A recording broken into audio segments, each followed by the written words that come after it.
Image encyclopedia.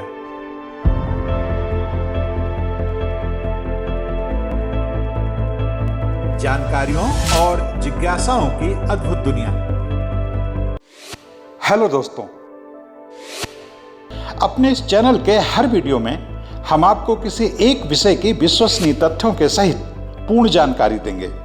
ऐसी जानकारी जिसकी तलाश में स्कूल कॉलेज के छात्रों से लेकर सभी तरह के प्रतियोगी छात्र रहते हैं। हमारी ये वीडियो उन लोगों के लिए भी बहुत उपयोगी साबित होंगे जो जनरल नॉलेज में रुचि रखते हैं और कौन बनेगा करोड़पति जैसे कार्यक्रमों में हिस्सा लेकर सफल होना चाहते हैं। तो दोस्तों, आइए आज का वीडियो शुरू करते हैं। लेकिन उससे पहले आपसे एक अनुरोध कि अगर अब तक आपने हमारे इस चैनल को सब्सक्राइब नहीं किया है तो कृपया कर लें और हाँ, बेल आइकन का बटन दबाना न भूलें, जिससे हर नया वीडियो सबसे पहले आपको मिले।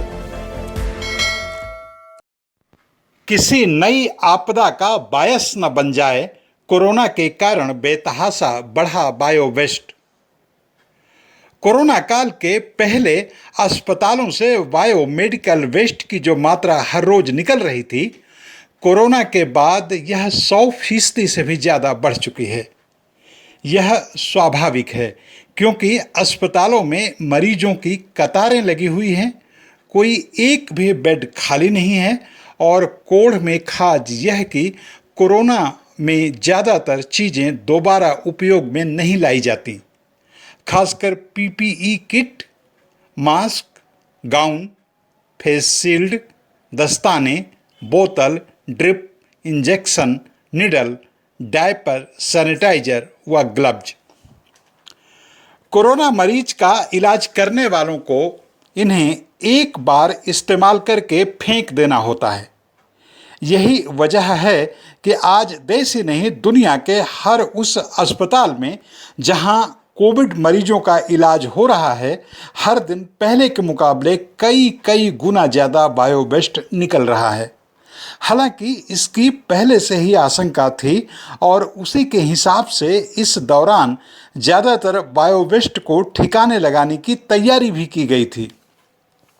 लेकिन आशंकाओं से कहीं और कई गुना ज़्यादा कोरोना के कहर ने बायो वेस्ट के सारे अनुमानों को धता बता दिया है। ऐसे में चारों तरफ बढ़ते इस मेडिकल कचरा के ढेर से स्वास्थ्य विशेषज्ञ काफ़ी चिंतित हो गए हैं। उनका कहना है कि अगर जल्द से जल्द साथ के साथ इस कचरे को सही तरीके से निपटाने का काम नहीं किया गया तो यह कचरा अपने आप में एक नई तरह की समस्या बन जाएगा। इस समस्या से बचने का तात्कालिक उपाय तो यही है कि आनन फानन में बायो वेस्ट को ठिकाने लगाने के लिए एजेंसियों और ज़्यादा लोगों को लगाया जाए, क्योंकि अभी अगले करीब 1 साल तक बायो वेस्ट के हर दिन निकलने वाली मात्रा पर शायद ही लगाम लगे। विशेषज्ञों के मुताबिक टीकाकरण अभियान अभी साल भर से भी ज़्यादा तक चलेगा। कोविड के मरीजों की संख्या भले कम हो जाए, लेकिन यह बिल्कुल खत्म होने वाली नहीं है। इसलिए अगले साल भर ही नहीं बल्कि उससे काफ़ी ज़्यादा समय तक मेडिकल वेस्ट ऐसे ही निकलेगा। इसलिए लाजमी है कि अभी से इसके निपटाने में और ज़्यादा लोगों की सेवाएं ली जानी शुरू कर दी जानी चाहिए। विशेषज्ञों के मुताबिक इस बायो वेस्ट को इस तरह से ठिकाने लगाना होगा कि यह आम लोगों की पहुंच से दूर रहे। पूरी दुनिया में इस कोविड कचरे को लेकर बहुत संवेदनशीलता बरते जाने की ज़रूरत है, वरना यह कचरा अपने आप में कोरोना संक्रमण के विस्फोट का बायस बन सकता है। इसलिए न सिर्फ इस कचरे को जलाया जाता है, बल्कि जलाने के पहले बहुत सावधानी से इसे उस जगह तक पहुंचाया जाता है जहां जलाना होता है। लेकिन अपने देश में हर तरफ लापरवाही का नज़ारा देखने को मिल रहा है। अस्पतालों के सामान्य कचरे से हर दिन लाखों कोविड सिरिंज निकल रहे हैं। ऐसा सिर्फ हिंदुस्तान में ही हो सकता है। दुनिया के किसी और देश में सामान्य कचरे से प्रतिबंधित सिरिंज नहीं निकल सकती। मार्च 2021 में केंद्र सरकार की तरफ से यह आकलन आया था कि देश में हर दिन 146 टन बायोमेडिकल कचरा पैदा हो रहा है। निश्चित रूप से आज यह कई गुना ज़्यादा बढ़ गया है, क्योंकि मार्च तक देश में न केवल कोरोना के मरीज बहुत कम थे, बल्कि यह भी मान लिया गया था कि हम कोरोना से विजय हासिल कर चुके हैं। और कोरोना की आज की तारीख में सुनामी आई हुई है। अमेरिकी कंपनी ऑनसाइट बेस्ट टेक्नोलॉजीज की तरफ से लगाए गए एक अनुमान के मुताबिक पूरी अमेरिकी आबादी को करीब 66 करोड़ वैक्सीन देने के लिए जितनी सुइयों की जरूरत पड़ेगी, उन सुइयों को अगर एक के बाद एक जोड़ दिया जाए तो धरती को 1.8 बार लपेटा जा सकता है। अनुमान लगाइए कि भारत में अमेरिका से 3 गुना से भी ज़्यादा आबादी है।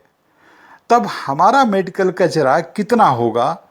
इससे अतिरिक्त चिंता इसलिए बढ़ जाती है क्योंकि हम भारतीय लोग कचरे को लेकर जरा भी सजग या चिंतित नहीं होते। भारत में अब तक करीब 17 करोड़ लोगों को वैक्सीन लग चुकी हैं और अगले हर एक महीने में 8 से 10 करोड़ वैक्सीन लगाने का लक्ष्य है। Association of Indian medical devices industry के अनुमान के मुताबिक भारत में 145 से 150 करोड़ सिरिंज की जरूरत पड़ेगी। अगर हम इन खाली सिरिंजों को लेकर तुरंत संवेदनशील तरीका नहीं चुनते तो देश इन खाली कोरोना सिरिंजों से पट जाएगा। हालांकि भारत में बायोवेस्ट को ठिकाने लगाने की एक वैधानिक व्यवस्था है, जिसमें ऐसे कचरे के जोखिम को खत्म करने के लिए कलर कोडिंग, स्टरलाइजेशन, जलाए जाने, रिसाइकलिंग और गड्ढे में दफन किए जाने आदि की एक पूरी विस्तृत प्रक्रिया अपनाई जाती है। अगर यह प्रक्रिया ईमानदारी से सामान्य दिनों की तरह ही अपनाई जाए तो भी बायोमेडिकल कचरे को लेकर कोरोना के कारण अलग से चिंता करने की जरूरत नहीं है। यह भरोसा अमेरिका की जॉन हॉपकिंस यूनिवर्सिटी के सेंटर ऑफ हेल्थ सिक्योरिटी का है, क्योंकि इसके मुताबिक कोविड वेस्ट अपने आप में अतिरिक्त खतरनाक नहीं है। मसलन कोविड-19 सिरिंज का डिस्पोजल भी दूसरी अन्य सिरिंजों की तरह किया जाता है। इसी तरह मास्क, पीपीई किट और दस्ताने भी सामान्य बायो वेस्ट की तरह ही हैं, इसलिए अतिरिक्त डरने की जरूरत नहीं है। लेकिन जिस तरह से दूसरे क्षेत्र के लोगों को कोविड की दहशत है, वैसे ही सफाई करने वालों में भी इसको लेकर दहशत है। इस वजह से सामान्य सफाई कर्मी कोविड कचरा बिल्कुल नहीं उठाते। बायोमेडिकल वेस्ट मैनेजमेंट रूल 2016 के तहत स्वास्थ्य केंद्रों में सिरिंजों और सुइयों को लाल व सफ़ेद रंग के बैग में भरकर फेंका जाता है। इनके बैगों के रंग का संकेत यह होता है कि इन्हें कचरा बीनने वाले लोग हाथ न लगाएं।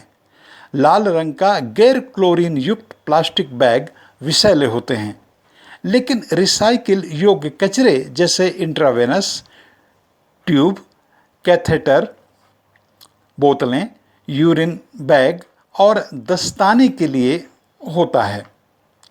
जबकि सफ़ेद रंग का टेम्पर प्रूफ कंटेनर शार्प्स या सिरिंज की सुइयों जैसे तेज धार वाले धातु के चिकित्सा उपकरणों के लिए होता है। कचरा प्रबंधन संबंधी उद्देश्यों के तहत हर राज्य को 4 क्षेत्रों में बांटा जाता है और हर क्षेत्र को जिलों के आधार पर बांटा जाता है। जिलों से एकत्र कचरे को प्रबंधन और निष्पादन संयंत्रों तक ले जाया जाता है।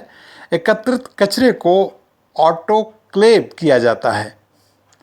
ऑटोक्लेविंग कचरे को उच्च तापमान और दबाव की स्थिति में डिसइंफेक्ट और स्टरलाइज करने की एक विधि है, ताकि सूक्ष्म जीवों और कीटाणुओं को मारा जा सके। बाकी कचरे को गहरे गड्ढे में गाड़ दिया जाता है जहां इनकैप्सुलेशन की सुविधा हो। यह गहरा गड्ढा कंक्रीट के घेरे वाला होना चाहिए। जब एक बार गड्ढा भर जाता है तो उसे सील कर दिया जाता है। दोस्तों, आपको यह वीडियो कैसा लगा हमें कमेंट करके जरूर बताएं और यह भी बताएं कि आपको किस तरह का वीडियो देखना पसंद है। हम आपकी पसंद के मुताबिक भी वीडियो बनाएंगे। इस वीडियो में शोध, आलेख और स्वर मेरा यानी लोकमित्र गौतम का था।